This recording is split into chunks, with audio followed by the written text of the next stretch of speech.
Estoy emocionado, contento. Yo pensé que el fútbol se terminaba en la cancha, pero cada vez compruebo que es motivo de reflexión, de debate. Todavía recuerdo que en los 60, 70, incluso 80 era casi un tema tabú entre los intelectuales. Hablar de cocina, hablar de fútbol era impensado. Hoy, Humberto Eco, Sabater, tal vez inauguró ese listado de denostadores, Borges, ¿no?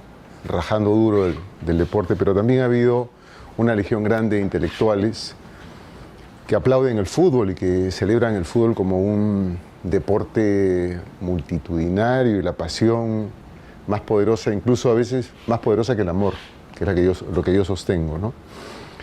Me encanta el marco que han creado porque da la impresión que se va a jugar la Champions, la final de la Champions, y es apenas una pichanguita. Con su permiso me voy a quitar el buzo.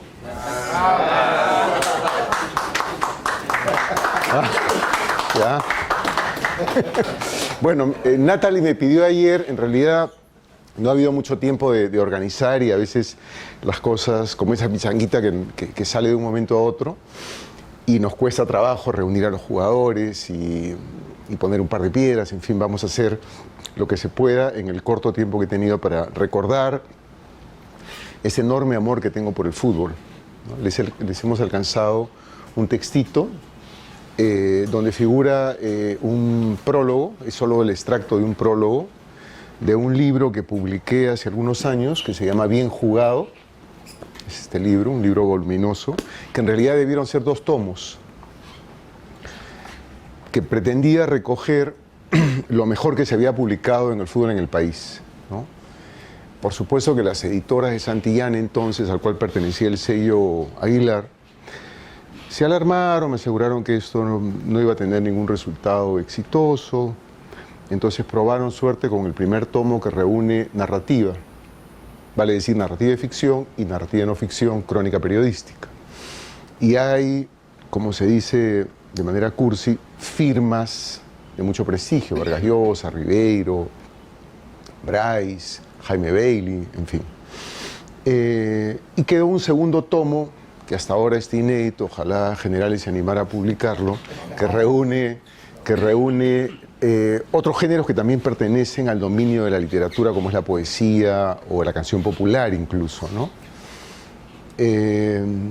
Con autores como Pinglo, ¿no? O César Miró, y poetas como Belli o como Blanca Varela, y en realidad eso es amarrarse a una tradición, una larga tradición de la literatura universal, ¿no? Hay mucha producción ya veremos eso, de literatura, de historia, sociología, sobre el fútbol. El puesto que a mí me gusta, donde siempre he jugado y que también forma parte del texto que han recibido, es el de arquero, ¿no? Siempre he sido un arquero suicida, esos arqueros que van con todo, ¿no? Y sin embargo el arco ha motivado una serie de reflexiones para mí, porque por lo general el arquero es el jugador más veterano del campo, es el que tiene mayor experiencia, es de alguna manera la transposición del entrenador en el campo, el estratega, el que dirige el equipo desde la portería. Incluso a veces he alucinado cuando estoy delante de mis alumnos. Adelante. Según día.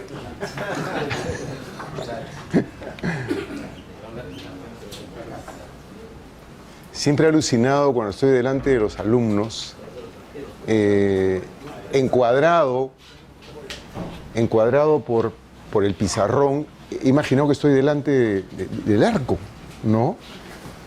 Y ese papel de vigía, de persona que ve todo el campo, de aquel que puede dominar al resto de los jugadores, ordenarlos. Además, basta que pensemos en Buffon, aquel que mete coraje, nervio, temperamento. Es decir, el que inyecta una dosis de fuerza, de garra, de temperamento, es el arquero, ¿no? Y hay un pasaje también dedicado al arquero en el texto que han recibido, que forma parte de una serie de lucubraciones que he tenido a partir de ese puesto tan privilegiado y tan denostado y tan castigado, y el arquero es por lo general el víctima o el héroe.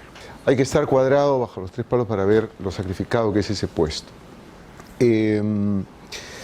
Esta mañana no sabía por dónde empezar esta conversación con ustedes, aunque ya empezó. Y estaba pensando de qué modo el fútbol se ha metido en mi vida y ha empezado a establecer algunos compartimentos que están perfectamente interconectados. ¿Cuáles son las dimensiones que tiene el fútbol para mí? Por un lado está el lenguaje, ¿no? Un deporte que se juega no como todos los deportes con las manos, sino con los pies, que justamente son las extremidades inferiores donde por lo general tenemos menor destreza, ¿no? Que los pies sean capaces de con una esfera hacer magia, a mí me parece un prodigio humano, ¿no? El pase, que es un signo de comunicación, ¿no? Yo se la paso a alguien. Yo estaba pensando que tal vez hubiese sido un mejor título el nombre de esta charla, toque en corto, con las esferas que a mí me conciernen y me apasionan. Por ejemplo, el lenguaje que estaba hablando, ¿no? La cantidad de... ¿Has pagado? Se hundía. Reventa.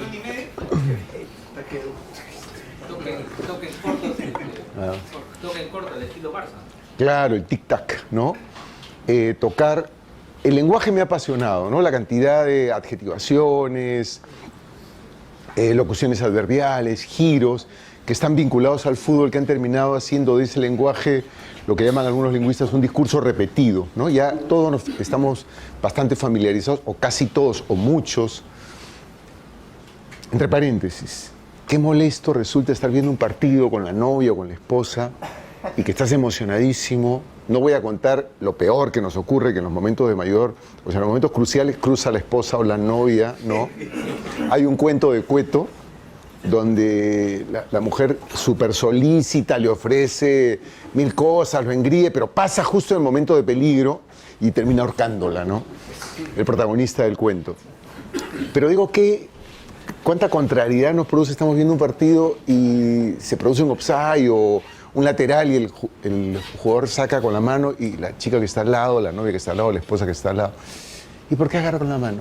¿No? Y ponerse a explicar, eso es incómodo. Cierro el paréntesis. Y entonces, una esfera es el lenguaje, ¿no? Otra esfera es la literatura. Con el enorme registro que hay de testimonios de diversos géneros. Si pensáramos solo en la literatura peruana, tenemos tanto en la narrativa novelas, ¿no? Por ejemplo, hay una novela de Jorge Salazar sobre la tragedia del Estadio Nacional, ese episodio aciago de los 60. Yo recuerdo que iba a comprar periódicos para mi padre y me quedé impresionado al ver todos los cadáveres en la explanada del estadio, ¿no? Que iban los familiares a reconocerlos.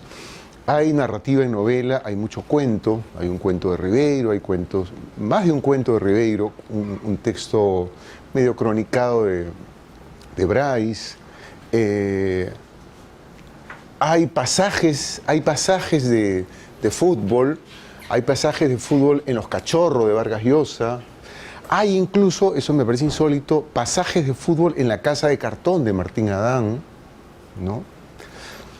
En la poesía también ha tenido un registro interesante, ¿no? Probablemente el pico más alto lo tengamos en Juan Parra del Río, quien compone un poema a un futbolista uruguayo, Gradín, ¿no? Que también tiene una connotación interesante, ¿no? Juan Parra del Río, que provenía de una familia aristocrática, escribe un poema a un negro uruguayo, ¿no?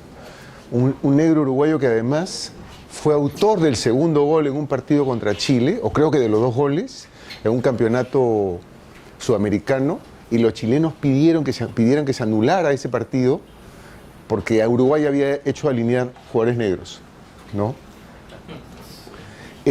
Pinglo tiene canciones, sobre todo dedicadas, en eso se equivocó, dedicadas a la Alianza. Corcuera tiene un libro, claro, tiene un libro, a Teófilo Cubillas. Hay piezas de teatro. Hay una pieza de teatro extraordinaria que yo la alcancé a ver en cartelera hasta 3 veces y habían preparado también un marco apropiado para poner la obra. O sea, habían acondicionado como si fuera la tribuna norte para ver Misterio, un misterio, una pasión, ¿no? Aldo Miyashiro. Pero hay una obra de teatro perdida que ni siquiera la he encontrado en la obra completa de Ribeiro, que es una obra de teatro que se llama Área Peligrosa, y que tuve la enorme fortuna de que llegara a mis manos en una copia fotostática en los años, tal vez finales de los 70 o principios de los 80. Es una obra que hay que rescatar, ¿no? O sea, en el teatro, en la poesía, en la narrativa corta, en la novela, hay un registro permanente del fútbol, ¿no? Y cada vez más los intelectuales, los escritores, se sacan la camiseta o la camisa, como he hecho yo, y muestran su filiación con algún equipo, ¿no? Era fácil reconocer en Toño Cisneros su gusto por el Cristal, en Valo Sánchez León por la Alianza, en Alonso por la Crema, ¿no? En Montalbetti por el Boys, ¿no? Y otros por el Municipal, en fin. O sea que ya hay intelectuales, escritores, poetas que declaran su hinchaje a determinado equipo, ¿no? La otra esfera, además del lenguaje y la literatura, que me interesa mucho es la enseñanza, ¿no? Llevo ya un montón de años en la docencia, casi 40, y sigo usando de manera recurrente como referentes permanentes. Mis ejemplos están siempre vinculados o al cine o al fútbol, ¿no? No me funciona nada mejor que comparar la novela a un partido de fútbol frente al cuento como un partido de fulbito, por la intensidad que se juega un partido de fulbito y por el elenco reducido que tiene, por ejemplo, el fulbito frente al fútbol, ¿no? Las expresiones metafóricas, ¿no?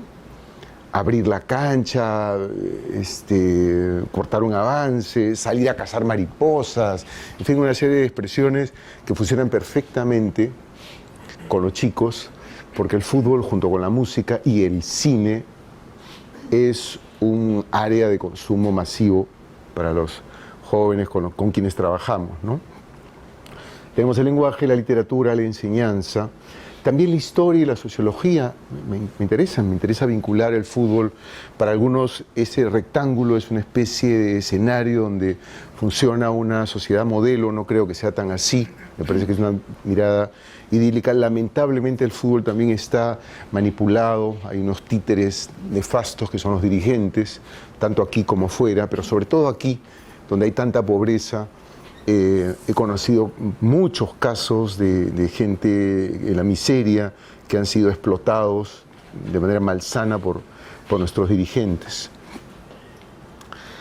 Y finalmente, luego de este repaso por el lenguaje, la literatura, la enseñanza, termino en lo que terminamos todos, ¿no? ¿Qué tanto me ha ayudado el fútbol en la vida, ¿no?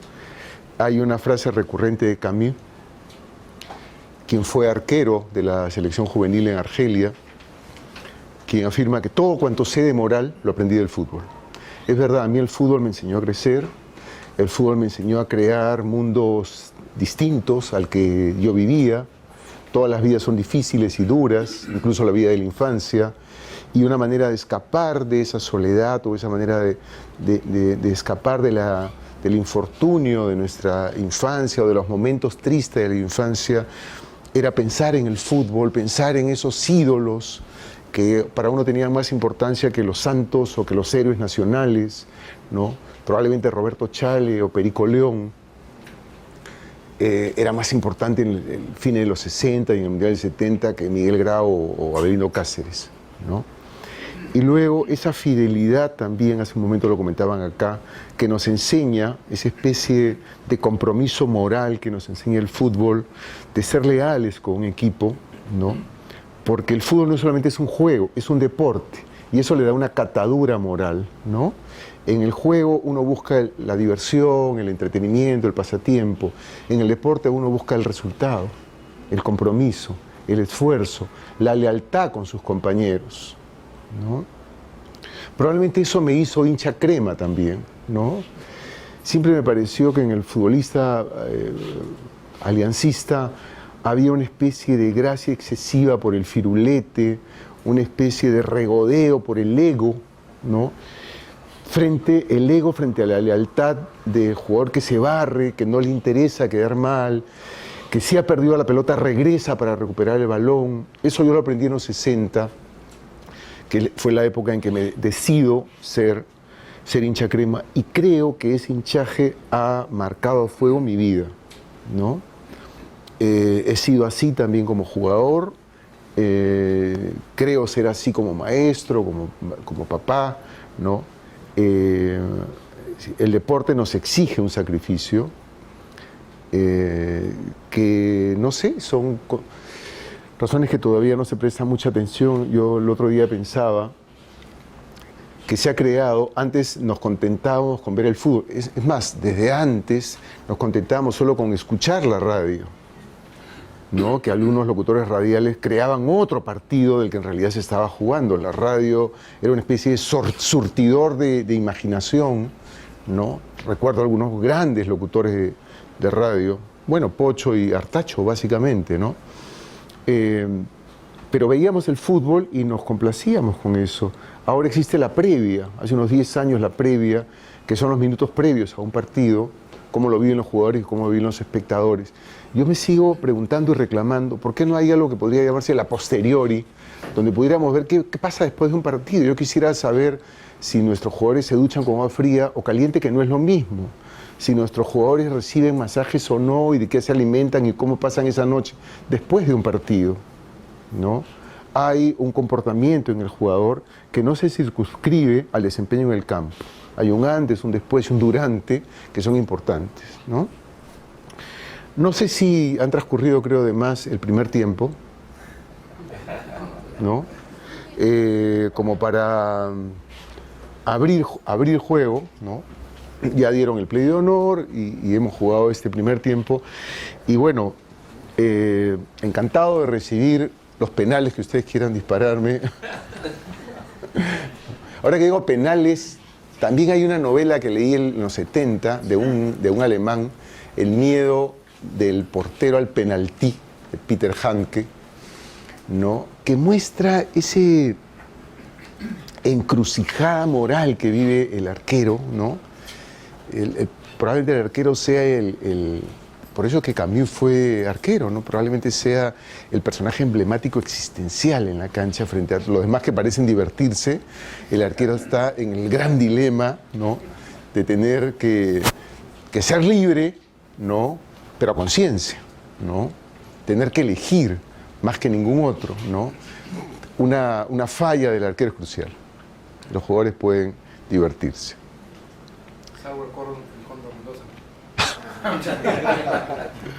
Yo he visto arqueros extraordinarios en mi vida y he jugado también con arqueros extraordinarios y he jugado con mundialistas. Tengo eso, para mí es un privilegio haber jugado con Chale, con Cruzado, con Alberto Gallardo. Formamos parte de un equipo hace muchos años en un colegio, Nicolás Nieri y Alberto Gallardo, no muchos años después del Mundial, ¿no? De modo que el fútbol lo llevo en las venas, pero mejor dicho en los huesos, que son cremas. Muy bien, preguntas, no sé. Y hay que mencionar también a Rafael Cabanillas, el arquero general. Porque querías volver un ratito sobre esa analogía entre el fútbol y la sociedad. Uh-huh. Que tú dices que no funciona muy bien, pero tal vez si pensamos en el fútbol peruano, con todas sus desigualdades. No funciona como modelo de sociedad. No, claro, evidentemente. Sí. Creo que más bien es un espejo de lo que es nuestro mundo social, ¿no? Mira, efectivamente, hace, no sé, unos 15 años o 12 años, cuando empezaron a aplicarse las pruebas PISA y empezamos, algunos se sorprendieron, yo por supuesto que tengo tantos años en la docencia que me pareció lo más natural que ocupáramos el último puesto, ¿no? En matemáticas y comprensión lectora, apenas por encima de Haití a veces. Me preguntaron una vez sobre los resultados de la prueba PISA y yo contesté, ¿qué lugar? Acabamos de jugar una Copa América, no, unas eliminatorias. Y le pregunté al periodista, bueno, ¿qué lugar hemos ocupado en las eliminatorias? El último puesto. Bueno, ¿por qué nos sorprende? El sistema educativo está íntimamente relacionado al fútbol. En los últimos años en las escuelas públicas se suspendió la educación física, cosa que me parece aberrante, como me parece aberrante que existan colegios preuniversitarios, que sean construcciones más parecidas a un edificio donde no hay un espacio para el juego y menos para el deporte. O sea, es imposible crecer si no corres, si no te mueves, si no ejercitas tu motricidad, ¿no? Acá la prensa, que era un periódico muy antiguo, llevaba a cabo un torneo que era interbarrios y en los 60, 70 y probablemente entrados los 80 habían también los campeonatos interescolares. Eso se ha suspendido, salvo el ADECOR y algunos colegios, ¿no? Y algunos colegios religiosos. De modo que los lugares que ocupamos nosotros en la tabla de colocaciones y los escasísimos jugadores que tenemos en el extranjero, comparado incluso con Bolivia, revelan que hay efectivamente una analogía, ¿no?, entre nuestro precario sistema social, ¿no?, nuestras autoridades, nuestros políticos. Ese transfugismo, por ejemplo, es algo que sería inadmisible en el fútbol. Como decía hace un momento Juan Carlos, uno puede cambiar de esposa, de novia, de trabajo, puede irse a otra universidad si le pagan mejor. No, pero cambiar de camiseta es impensado, ¿no? Impensado. Hay una novela, Isaac Gol de Bertín. Claro, Tiempo al Tiempo. Que está narrada como un partido de fútbol. Sí, por supuesto, lo he leído. Narrado como un partido de fútbol. Y me lleva a mencionar también un texto, muchos sabemos que necesitamos vinculado al fútbol, del hermosísimo poema de Gradín, que en realidad lo había colocado acá, el poema de Gradín, de Juan Parra del Riego. Pero el mismo Parra del Riego, además de ese famoso poema, tiene un texto que se llama Aspectos psicológicos del fútbol, donde no habla del fútbol, sino registra lo que pasa con los espectadores durante el partido y durante el entretiempo. Es un texto rarísimo de los años 20, ¿no? De modo que era un gran aficionado al fútbol, Juan Parra del Riego, ¿no? Y eso podría explicarse tal vez por la fascinación de los vanguardistas y los modernistas por la velocidad. Por la velocidad y por física, los actos masivos, ¿no? Los actos masivos. Así es. O sea, el ferrocarril, el avión, los carros de velocidad, los atletas, era un poco regresar, claro, al pasado grecorromano, ¿no? Una especie de fascinación por el músculo, ¿no? El futurismo. Sí, no recuerdo ahora si Carlos Oquendo de Amat. Sí, Carlos Oquendo de Amat menciona el fútbol, ¿no? Probablemente nuestro poeta emblemático de la vanguardia, ¿no?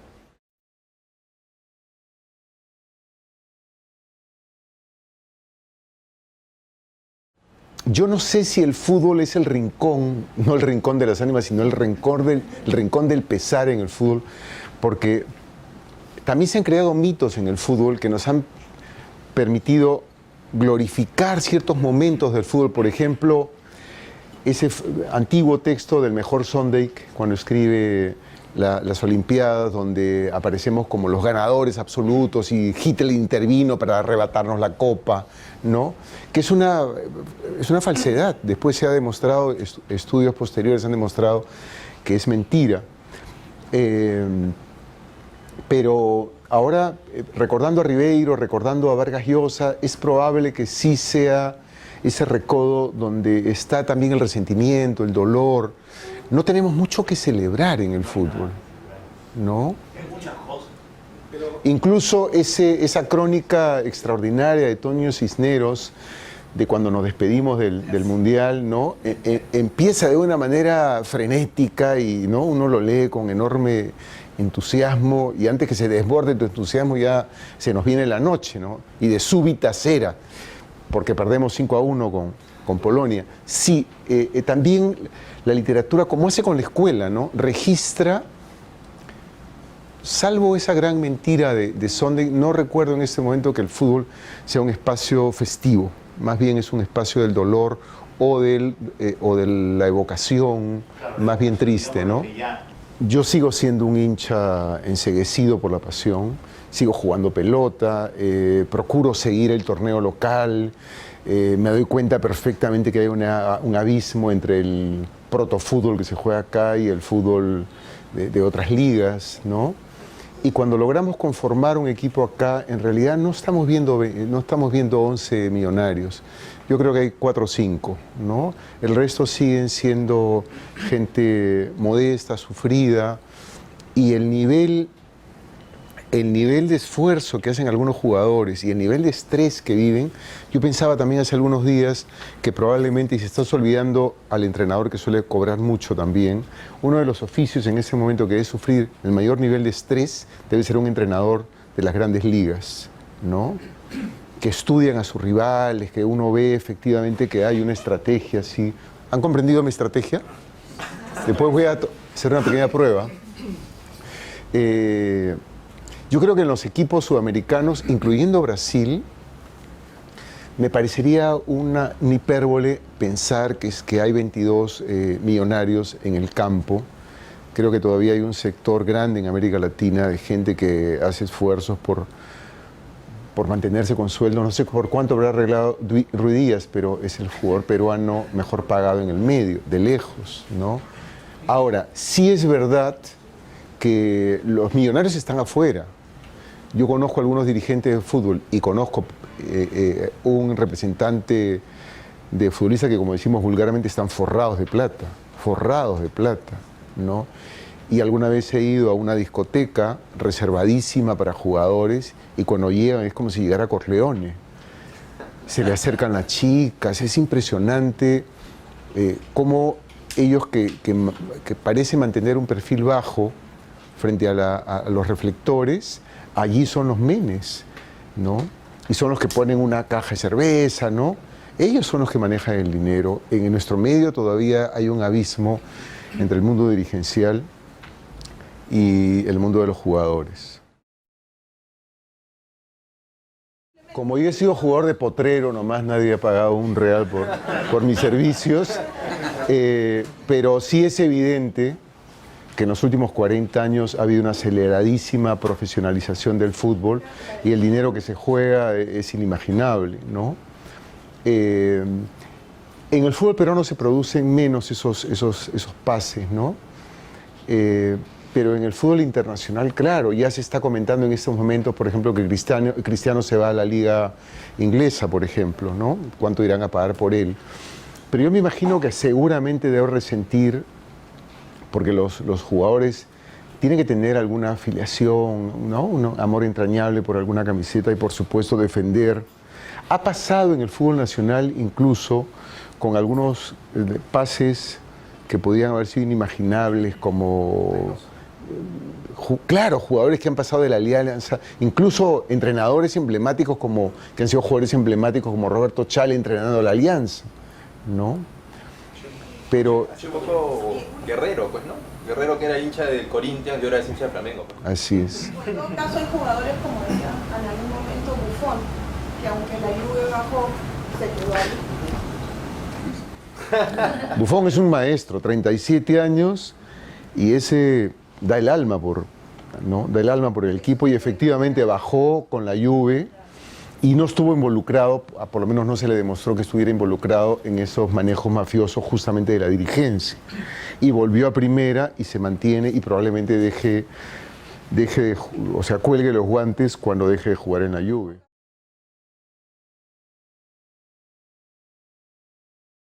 Para quienes pateamos una pelota sabemos que no es lo mismo defender unas sedas, como decían antes, ¿no? Unas sedas que no pertenecen al equipo de tus amores, ¿no? Todavía ese nivel profesional, así desembosado, en el fútbol peruano no se ve demasiado, ¿no? Tenemos un Cachete Zúñiga que sigue, por ejemplo, jugando con casi 40 años en el Melgar, ¿no? Ahora, respecto a lo que mencionabas de la parte social, o sea, ¿por qué preocuparnos por el fútbol? Yo creo que a veces uno recurre, por ejemplo, a las estadísticas, ¿no? Para ver cómo está el país, pero creo que uno de los principales indicadores en parte es el fútbol.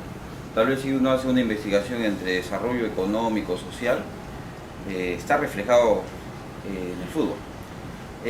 La actitud, por ejemplo, de las personas está reflejada en el fútbol. De la conducta de los jugadores, ¿no? El objetivo que se pone. Como mencionaba yo, por ejemplo, a mis alumnos cuando empiezo el semestre, yo les pongo una comparación. Les digo, ¿cuál es el objetivo de Perú en las clasificatorias? Y me dicen, clasificar. O sea que si clasificamos quinto, con repechaje y todo, tenemos fiesta nacional, ¿no es cierto? Así que ese es nuestro objetivo y por esa razón no clasificamos, siempre nos faltan 2 puntos, 3 puntos. Y le digo, ustedes no tienen que hacer eso con el curso. Pero se mantiene acá una cala, se mantiene, Llegar al siguiente ciclo. se mantiene ese prurito de matemáticamente posible que podría traducirse a la frase de los chicos ¿por cuánto vas? ¿No? Y es nefasto eso, ¿no? Tanto acá como en el fútbol, estar más jugando con el resultado del otro que con tu propio esfuerzo, ¿no? Ahora, también es curioso que en los peores momentos del fútbol peruano, yo creo que en este momento hay un resurgimiento en el fútbol peruano, confío, pero en los peores momentos del fútbol peruano es cuando más programas deportivos y más prensa deportiva ha habido, que incluso es un eufemismo decir prensa deportiva porque es prensa pelotera. El 90% de los espacios lo ocupa el fútbol y hay muy poco espacio para otros deportes, el vóley, pero del bádminton o del box. Hay que ver cómo está la Bombonera, por ejemplo, en las condiciones que se encuentra la Bombonera. Paradójicamente los deportes que más cosas ganan son los que menos espacio mediático tienen. Y no hay dinero de las federaciones, es la gente, el propio... Los ajedrecistas mendigando pasajes. Así es. Un montón de cosas absurdas. Justamente a raíz de que ya entró algo de ciencia, yo por ejemplo también cuando inicio mi clase de estadística, les empiezo a contar sobre el uso de la estadística que tiene en el fútbol, pero no la estadística que usan los comentaristas deportivos, sino la estadística que utilizan, digamos, los entrenadores, ¿no? Les cuento, por ejemplo, lo que tuvo Lehmann en el Mundial del 2006, el famoso papelito de Lehmann, donde habían hecho un estudio, no de cuántos partidos ganabas, Claro. ni que matemáticamente es posible, Claro. no, un estudio donde realmente verificaban cómo pateaba, la forma que adoptaba Así el es. pateo, la forma como corría, o sea, una serie de variables que les permitía predecir al arquero, saber a dónde lanzarse. Claro. Y les muestro el video que en todos los tiros que le lanzan a Lehmann, él se lanza para el lado correcto. Correcto, No tapa todas, sí. pero se lanza para el lado Claro, correcto. el caso en Alemania, y yo creo que especialmente en el puesto de arquero, hay que ver a algunos arqueros alemanes que están hoy día en las grandes ligas, tienen una técnica depuradísima. Yo no he visto arquero que es casi un bailarín de ballet. Neuer, ¿no? Le pueden convertir un gol, pero su salida es impecable, ¿no? Y se ha hecho mucho estudio en Alemania en particular, porque el porcentaje que se tenía de un diestro, cuántas veces patea para el lado derecho, ese porcentaje existía.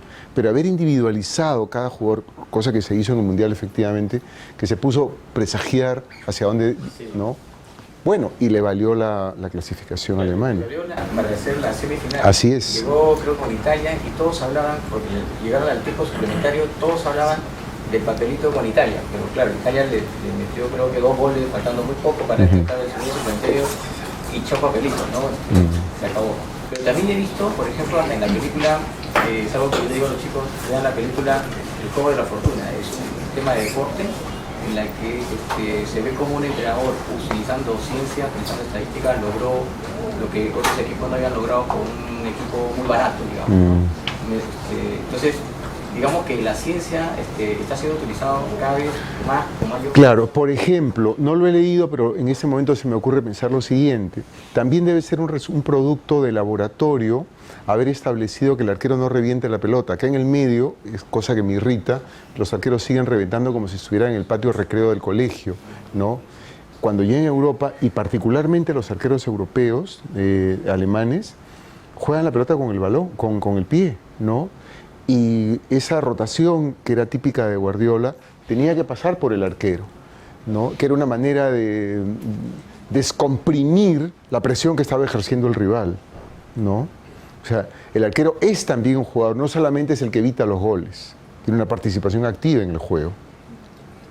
El arquero que sale a cabecear en el córner, ¿no? ¿Cuántas pelotas Neuer ha metido con la cabeza, ¿no? En la media cancha?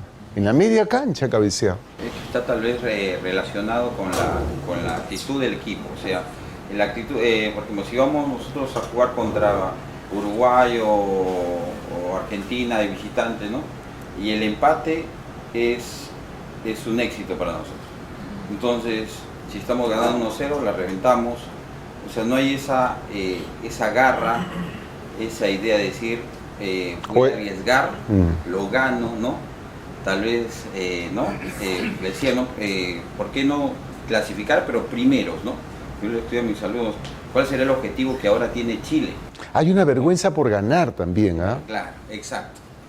Sí, o sea, si vas 2-0 contra Brasil, que yo he visto en el Estadio Nacional acá, ¿no? El peruano siente que ha ofendido, a ese monstruo, ¿no? Es un problema de... Es como el boxeador que mete un golpe que no debía meter al campeón mundial. No me vaya a pegar ahora. Exacto. Fue sin querer. Ribeiro, recuerdo un texto muy lindo que está en uno de sus últimos libros, si no es el último libro de cuentos solo para fumadores. Hay un texto que se llama Los Otros, que son varias instancias narrativas, y en uno de los textos él habla de un muchacho de su escuela, porque son textos evocativos, algo ficcionalizados, que es una especie de chumpitaz, ¿no? Que lo da todo con un gran pundonor, una especie de granítico, como le llamaban a Chumpi, y que comete un error en el campo y que sorprende a todos porque era un jugador no solamente bravío, sino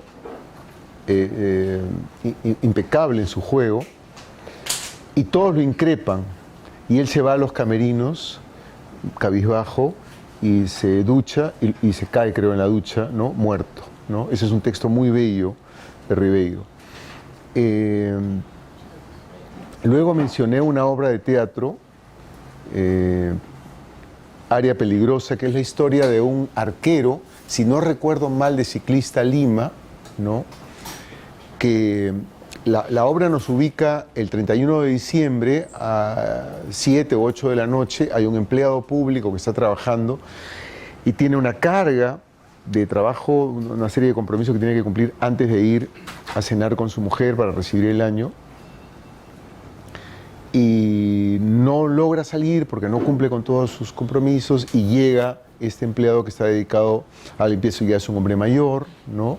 Con ciertas limitaciones incluso físicas, y se dedica a hacer la limpieza y conversa con el empleado cuando ya está a punto de irse, y encuentra un espectador de fútbol, entre comillas, una persona que gusta del fútbol, y le dice: permíteme contarle cómo fue el gol que me hicieron. Estoy tratando de recordar una lectura bastante antigua.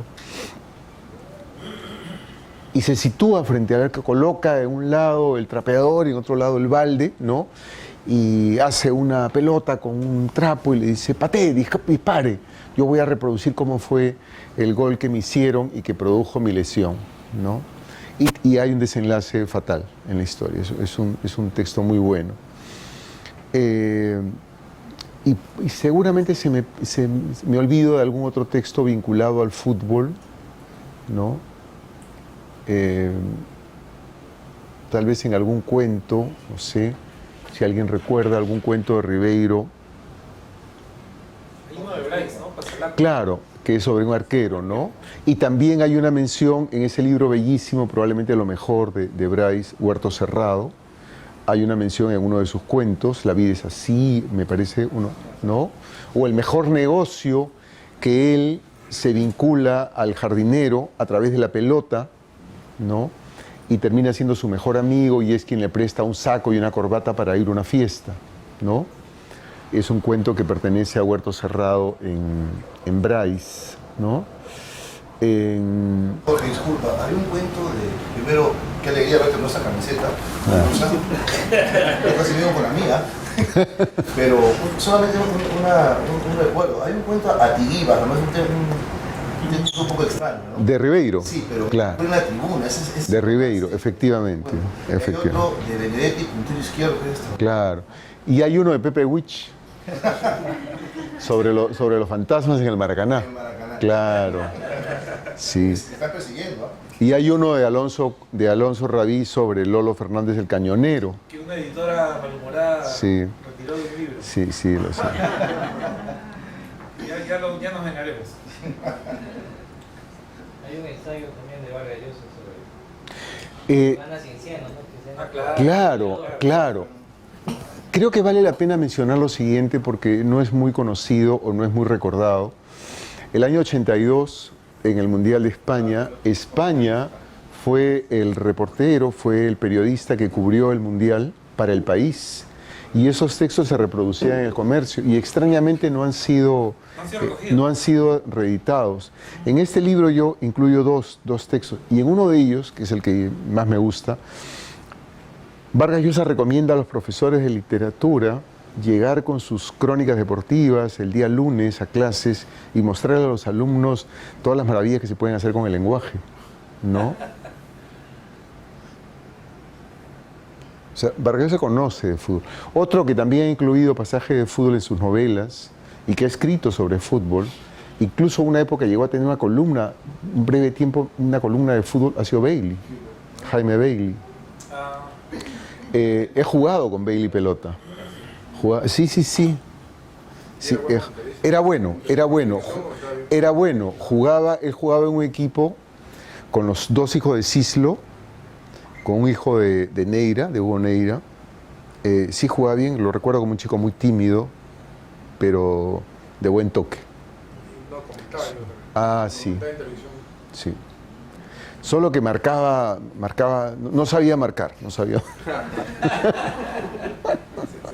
Aprovechaba para marcar. Tomás Blanca Varela es como más filosófico, más existencial. Es un poema existencial dedicado a sus dos hijos, ¿no? Es una buena, ¿no? Sí, claro. Así, Mariano. Hay un lindo libro de Valo Sánchez, La balada del gol perdido, ¿no? Que es un libro de crónicas. Precioso libro. Hemos mencionado, bueno, Jorge Salazar, ópera de 2 centavos, la ópera de los fantasmas. Philip Butters tiene una novela, más o menos, Muerte súbita, pero no hay mucho más. También están los textos escritos por sociólogos, por antropólogos. Estoy pensando en Aldo Panfichi. Por ejemplo, que tiene textos bien interesantes. él y Arias Schereiber. Por Sí. ejemplo, ¿no? Y también Pulgar Vidal, en fin. Sí. Pero yo quería retroceder un poquito a esta cuestión del fútbol como espacio del fracaso, porque en todo caso hay un doble registro, ¿no? O sea, hay textos que sí son claramente Panegíricos. patos, ¿no es cierto? Pero hay otro registro que es muy celebratorio. Estoy pensando en las crónicas de Jauregui, por ejemplo. O en otros cronistas, digamos, que escriben crónicas más convencionales. Ujú. Voy a decirlo... Pero lo festivo en Jauregui es el lenguaje, no el deporte. Claro, pero digamos, ¿No? igual, ¿no? No entra tampoco en el... Eso me recuerda una frase de Valdano. Él, creo que con un gol de él, ganan a Holanda el año 86 y años después, ya estando en Madrid, su familia le manda una grabación con la locución de su gol conseguido. Y Valdano, que es el filósofo, le dice, un tipo muy reflexivo y muy fino, escucha la grabación y llora. Y luego en alguna declaración dice, lo que me hizo llorar no fue el fútbol, sino el lenguaje. ¿No? Es como la transmisión que se hace del famoso gol de Maradona. Yo confieso que cada vez que lo escucho se me escapan unos lagrimones, ¿no? Barrilete cósmico, ¿no? ¿De qué planeta viniste? O sea, y eso sale en el momento que acaba de producirse el gol, ¿no? Como el Beco también cuando habló de ese partido Perú-Uruguay. O cuando el Beco anuncia, que Maradona ha sido nuevamente detectado con la droga, ese momento que el Beco lloró en la pantalla porque recordaba a su nieto, recordaba a su hijo. Por ejemplo, nunca había escuchado a un comentarista, por ejemplo, ir comentando un partido y hablar de hablar de literatura, ¿no? Como el Beco. Macondo, Sí. ¿no? Hablaba de Macondo, Claro. de fútbol. Y algunos narradores argentinos lo hacen. Este vínculo con la literatura, el cine, ¿no? Lo hacen algunos narradores argentinos. Sí. Soriano, ¿no? Soledad, de García Márquez. Pero actualmente en algunos canales, en algunas ligas sí todavía hay ese toquecito con otras artes, ¿no? Que el fútbol ayuda a globalizar, pues, ¿no? O sea, como esto, ¿no? Están los equipos de todo el mundo, ¿cierto? Sí. Y los peruanos cuando se van a los mundiales, por ejemplo, son hinchas de Argentina, de Brasil. Claro. de Uruguay, Y se dice, ¿no? El Porto de... Portugal. pero se dice el Sporting de... ¿Cómo se llama cómo se apellida el jugador que jugó en el Sporting? De Carrillo. Carrillo. El Sporting de Carrillo, el no sé qué de la Padula. Empieza a ampliarse el mapa geográfico para el espectador gracias a que hay un jugadorcito que a veces puede estar en el banquillo de suplentes, pero que lo sentimos como propio, ¿no? Jorge, hay un par de comentarios. Esto de los equipos internacionalizados, me acuerdo que Vargas Llosa destacó en TAI, por ejemplo, que él no decía que era de la UNI y la Alianza, sino de River Plate o de Boca. Eso en los 90. ¿Quién? ¿Vargas Llosa? Él es del Real Madrid y de la... Ah, O sea, como que era que no, salía esto peruano de U Alianza y se iba de frente a Argentina. Algo así. Thais. Sí. Pero es que no come comida peruana tampoco. Lo otro sobre lo de Maradona, hay un cuento, no recuerdo, un argentino que es sobre Messi, que lo compara con un perro. Y está en YouTube. ¿Con un Con un perro, ¿no? perro? Sí. Que solamente quiere la pelota, solo está ahí. Es increíble el cuento, y está en YouTube, lo narraba, es fabuloso. Sí. Y, no, es una escritora toda Pero así ensilado el pata, seguro. No, es maravilloso el elogio que le hace a Messi, que solamente quiere su deseo, que no implemente un foul. Bueno, lo que no sí... busca la amarilla, no busca nada, solamente quiere la pelota. No, pero eso no lo convierte en personalista. Es un tipo que es casi un autista, ¿no? Claro, hay que leer el libro o la crónica que escribe Facione, me parece, si no recuerdo mal, este gran escritor argentino, cronista argentino, que es tristísimo. O sea, Messi no hace otra cosa que entrenar, jugar y dormir. No ve televisión, no consume nada de música, ¿no? Es una vida consagrada al fútbol, nada más. Eso es lo que no quiso James Rodríguez. Se aburrió de esa situación. Y menos el Ahora está peruano. vaqueado. Bueno, dura poco también esa carrera. No es muy larga. Algunos les tiran con esfuerzo. Cristiano, por ejemplo, en sus 31 años, yo creo que tiene para varios años más, si es que no sufre una lesión fuerte porque es un atleta, ¿no? Porque un comentario de su parte, el fútbol se dice que democratiza la comunicación y el lenguaje. Aquí podríamos mostrar diferentes disciplinas, diferente formación, diferente nivel educativo, que sin embargo todos dominamos el fútbol, podemos hablar con toda autoridad de fútbol. Horas de horas. ¿No? Podría ser un café, un almuerzo, una cena y seguiríamos hablando. Sí, Fernando. Yo creo que lo que mi tocayo comenta tiene que ver con el hecho de cómo consumimos fútbol. Y uno se sorprende cuando habla con un hincha lo poco que saben sobre fútbol en sí, sobre táctica, por ejemplo. Y lo que uno concluye luego de conversar con los apasionados por el fútbol es que el consumo del fútbol no es el consumo de un deporte como tal. Yo lo comparo más bien con el consumo de una historia, por ejemplo. La forma como el hincha habla después del partido. En primera persona plural. Jugamos, perdimos, ganamos. Y lo que hace es quedarse con los elementos que componen la historia, ¿no? El protagonista, el hecho crucial, por ejemplo, el nudo, el villano. Lo que hacen es transformar, porque el consumo del fútbol es muy parecido al consumo de una historia. Es un tejido.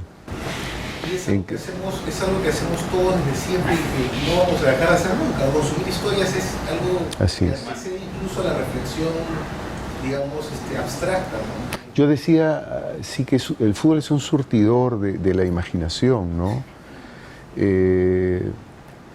Todos hemos soñado con un partido de fútbol, todos, Galeano dice, yo he sido el mejor jugador del fútbol en mis sueños, ¿no? Yo también he sido el mejor arquero, es mi sueño, ¿no? Entonces está ese lado, ¿no? El fútbol como narración. No nos importa tanto el fútbol intrínsecamente. Por eso mismo, más que se hablen de sí, Y es una narración que va de lo épico a lo lírico, de lo lírico a lo épico. se queda con nosotros, finalmente. Sí. Por eso empiezo este texto diciendo el fútbol es el amor más descabellado y prolongado de nuestra vida, porque las primeras enamoradas, aun cuando empecemos temprano, empiezan en la pubertad. Ya hemos fichado por un partido, por un equipo, ¿no? Ya tenemos un equipo, ya nos llevamos la pelota a la cama, ya dormimos con el polo puesto, ya queremos ser convocados, ¿no? Ahí nace y nos acompaña, aunque no nos acompañe la novia o la mujer, nos acompaña el fútbol hasta el final, ¿no? ¿Mm? Muy bien, muchas gracias. ¿No? Solo una pregunta. Esta camisa ¿qué más se va a sortear? Dicen, ¿no? ¿Se va a sortear? ¿La camiseta? Es original encima de Yo pensé que era premio. Bueno, ahora el corolario perfecto sería jugar un partidito pronto, ¿no? Una pichanguita, Una pichanguita, Volver a la claro. cancha, por wow. parte del colegio. O con unos guijarros, Pelota de trapo. una media. Una media. Claro, una pichanguita Tú para hagas ir, convocatoria. para ir armando el equipo de generales. Mira que ya me quiero despedir, Juan Carlos. ¿Ah? Me quiero despedir ya. ¿Qué? Ya sales del... Hace tiempo, tengo varias despedidas ya. Puede ser. Mira, Chata Barraza se despide, Jorge. Como Wally. Chata Barraza se despide cada año. Puedes hacer también, puedes prolongar. Pero no tienes, pero ya tienes un reemplazo, no tienes un aquí. No hay reemplazo. Sí, brillo, no puedes, no te vayas. Pero cuelgo los guantes y abro una academia Una academia de arquero arquero. Y de box también. y de box. Haciendo la competencia acá. Jorge, está profesor Paolo, está pro. Dura 10 minutos, podemos ver un poquito del video para también elaborar ¿Quiere cerrar con el video? Dice. ¿Quiere cerrar con el video de que comentó? la razón sobre Messi. Ah, ¿cómo no? ¿Cómo no? A mí es muy emotivo, realmente. Quiere llorar. Muy bien. Ya. Perdone las lágrimas.